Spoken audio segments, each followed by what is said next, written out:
కూటమి ప్రభుత్వం అధికారంలోకి వచ్చిన తర్వాత అడ్డగోలుగా భూ దోపిడీకి పాల్పడుతోంది అని శాసనమండలి విపక్ష నేత మాజీ మంత్రి బొత్స సత్యనారాయణ ఆగ్రహం వ్యక్తం చేశారు. తన కుటుంబ సభ్యులకు వేల కోట్ల విలువైన ప్రభుత్వ భూమిని కట్టబెట్టడానికి సిద్ధమైన సీఎం చంద్రబాబు తీరును తీవ్రంగా ఆక్షేపించారు.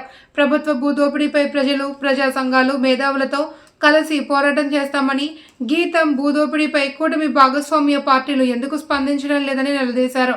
ఈ అవినీతిలో మీకు కూడా భాగస్వామ్యం ఉందా అని డిప్యూటీ సీఎం పవన్ కళ్యాణ్ ప్రశ్నించారు.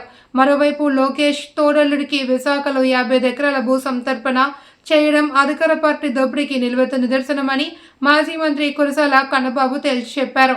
ఎంపీ భరత్ భూ కబ్జాపై ఢిల్లీ వరకు పోరాటం చేస్తామని ఆయన స్పష్టం చేశారు. గీతం భూ కబ్జా, ప్రభుత్వ అడ్డగోలు కేటాయింపులపై సిబిఐ విచారణ జరిపించడంతో పాటు ఎంపీ భరత్ పై ల్యాండ్ గ్రాబింగ్ యాక్ట్ కింద కేసు నమోదు చేయాలి అని మాజీ మంత్రి గుడివాడ అమర్నాథ్ డిమాండ్ చేశారు. జిల్లా అధ్యక్షుడు కేకే రాజు తదితరులు పాల్గొన్నారు. మేమే కాదు, పట్టణంలో ఉన్న మేధావులు అందరూ కూడా కోరారు. సాక్షాత్తు మన సర్వీస్లో పనిచేస్తున్న రిటైర్డ్ ఐఏఎస్ ఆఫీసర్లు కూడా కోరారు. ఇది సుప్రీంకోర్టు జడ్జిమెంట్కి వ్యతిరేకంగా ఉందని చెప్పారు. దాంతోపాటు ఇది అన్యాయం అని చెప్పారు. ఇది చట్టానికి, భూ చట్టానికి వ్యతిరేకంగా ఉందని చెప్పారు. ఇలాంటి దోపిడీ ఎక్కడ కనీవిని చూడలేదని చెప్పారు.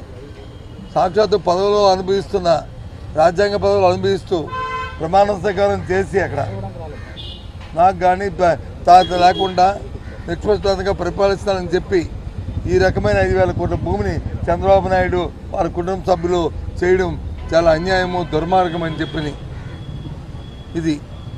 కాబట్టి ఇవాళ మొదటి విడతగా మేము ఇచ్చాం. ఇంకా రేపు వచ్చి సైట్ విజిట్ కూడా వెళ్తున్నాం. ఎల్లుండు మరి కౌన్సిల్లో వచ్చి మళ్ళీ దీన్ని రిటేట్ చేస్తాం, అడుగుతాం. వాళ్ళు కానీ దాన్ని చేసుకుంటే సరే, లేకపోతే కౌన్సిల్లో పోరాటం చేస్తాం. ఇంకా ముందుకెళ్తే దీని మీద కార్యాచరణ కూడా రూపొందిస్తాం.